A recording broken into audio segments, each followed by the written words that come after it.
Welcome to a podcast based on a white paper by Martin Lush, President of NSF International Pharma Biotech. Quality culture for the 21st century. Is your quality culture fit for purpose? If you Google culture, be prepared for days of reading.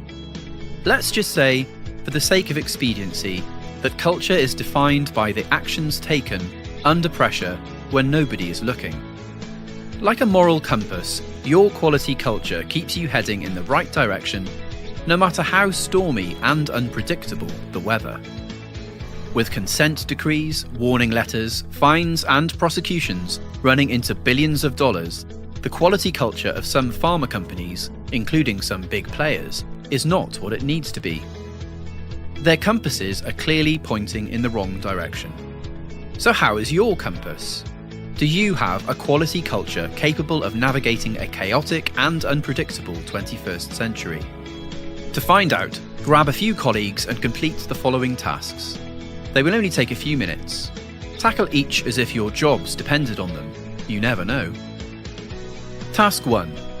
Time for reflection. Let's start with a quality culture health check. Answer the following with a simple yes or no. Are you frustrated by your hierarchy? Are you suffocated by your bureaucracies? Are you exhausted by internal politics? Are your management not walking the talk? Is decision-making ponderous and slow? Is there insufficient training budget? Are management obsessed by profit alone? Are you suffering from death by measure? Is the change control system slow, complex and unwieldy? Are SOPs and documents complex and impossible to follow? Do crises and firefights dictate your agenda? Is there an absence of visible and approachable leadership on the shop floor? Do you suffer from initiative overload, trying to do too much? Is staff turnover or attrition greater than 5%? Do you have a 30-day time limit for closure of deviations? A yes to any, and your culture is probably not fit for purpose. A yes to many? Well, your compass or quality culture is taking you in the wrong direction. You need to keep listening. Your job may depend on it. So, what does a good quality culture feel like? Since NSF Health Sciences are lucky enough to have some of the finest consultants around, we asked 10 of our most experienced colleagues, what does it feel like when you walk into a company with a good quality culture? Task 2. The honesty test. This is what their combined 330 years of experience has taught them to expect. How do you measure up? A genuinely warm welcome from security and reception. Demonstrable pride and ownership in everything at every level. The workplace, engineering workshops, documentation, the cafeteria. Everything says, we care. An environment where people really matter. Contractors and agency staff, as well as full-timers. Minimal levels of hierarchy and bureaucracy. A clean and well-maintained plant. Not necessarily state-of-the-art, just well looked after, from the toilets to the Class 100. Leaders who are modest, visible, approachable, passionate and informed. Leaders who care about what they do, beyond the profit and loss account. A culture that is open, transparent and focused on excellent face-to-face communications. Rigorous discipline. After all, when you have disciplined people, you don't need hierarchy, bureaucracy or excessive controls. Excellence in the basics of GMP. Patient-centric thinking at every level, with excellence in risk-based decision-making. A very strong health and safety culture and ethos. GMP and health and safety are different sides of the same compliance coin. Both depend on positive behaviours and habits. Low rates of turnover, typically less than 5%. People feel valued and engaged. They want to stay. Confidence in junior staff and operators, the true custodians of quality. Clear accountability and ownership. Total integration of quality assurance, QA, on the shop floor. QA staff who understand the process and operators who understand the pharmaceutical quality system, PQS. Total congruency in objectives, actions, measures, rewards. No contradictions that confuse and drive the wrong behaviour. Quality is non-negotiable. An obsession with right first time and a passion for simplicity, an intolerance of waste and complexity. Mistakes are genuinely seen as good opportunities for learning, personal development and improving profit. Suppliers and third parties are considered one of the family, an extension of the production line, treated with respect and valued, not taken for granted. Let's look at best-in-class practices. Over the last 27 years, NSF DBA has worked in partnership with many clients to make their quality culture fit for the future, not the past. A 21st century quality culture doesn't just evolve or happen by accident. It is a product of disciplined, focused effort from the top down.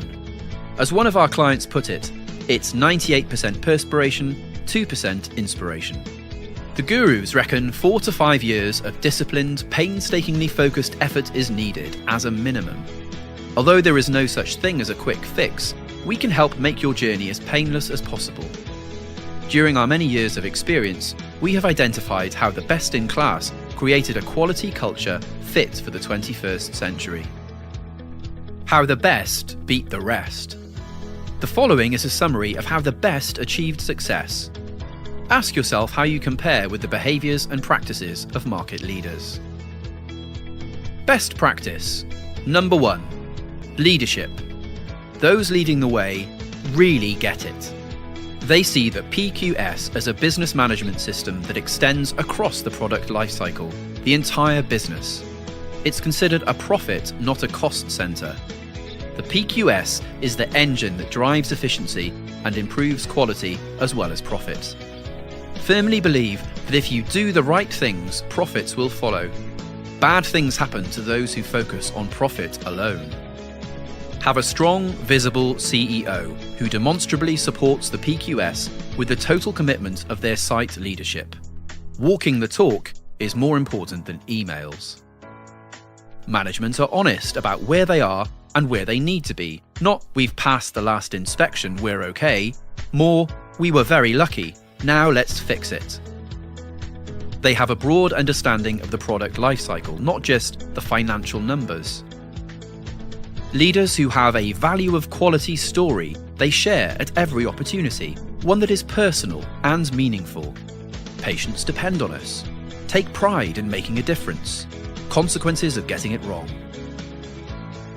They take a mature and intelligent approach to risk-based decision-making. They avoid the pendulum swing when faced with a crisis, from doing too little to doing too much. They stay on course. They accept full accountability. The buck stops with them. They standardize and then localize. Set standards that provide a rules framework and then encourage local ownership by allowing local interpretation.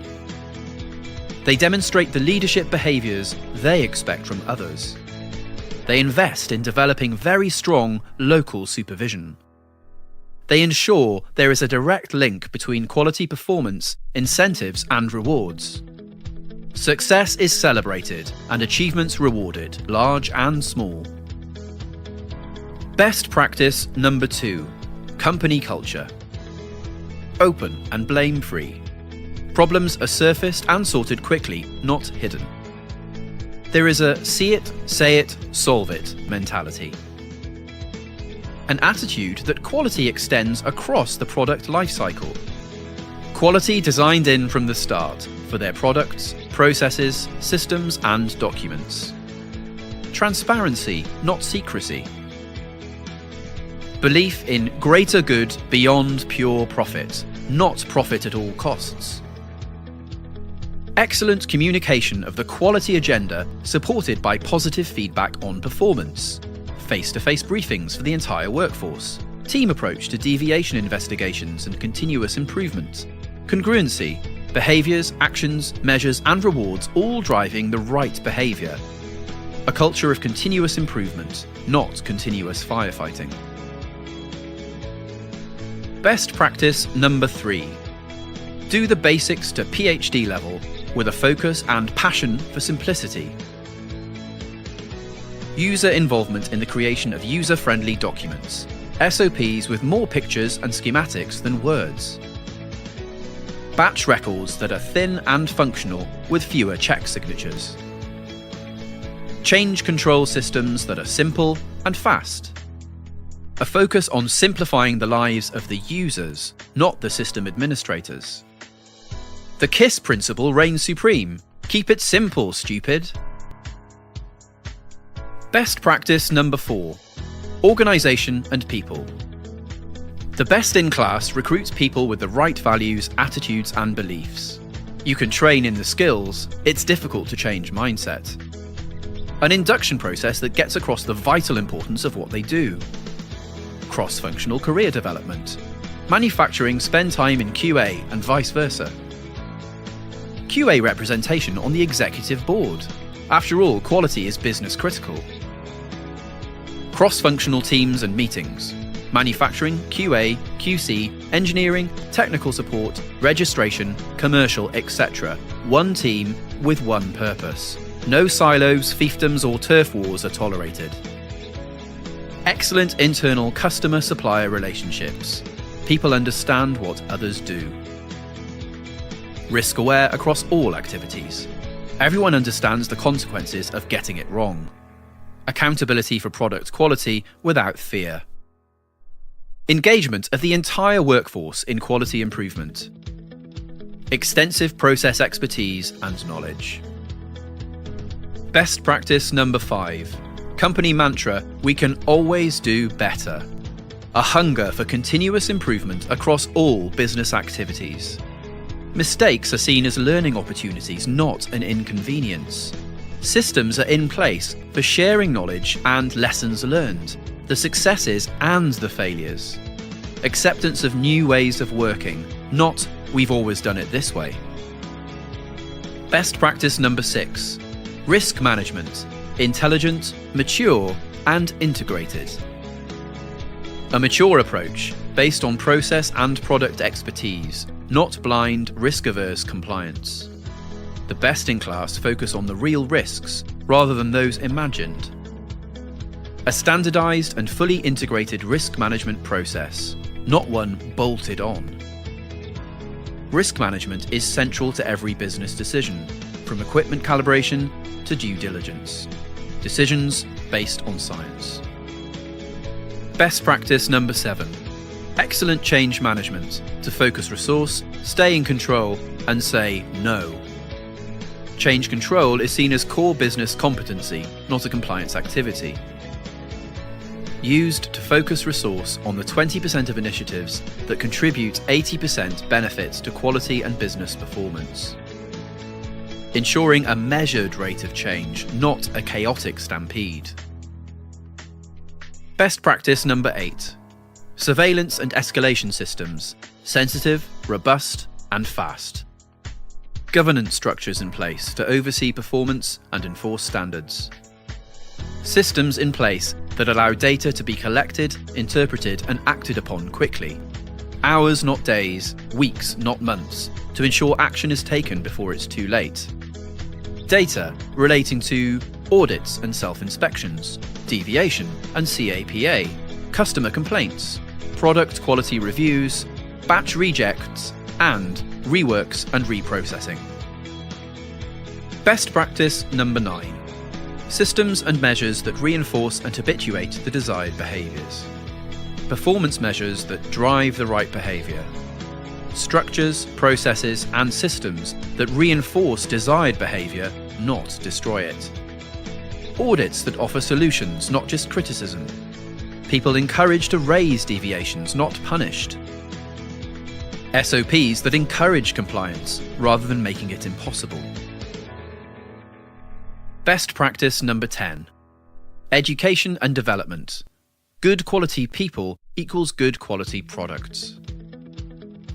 Strategic investment and planning in education. Education budget protected, no matter what.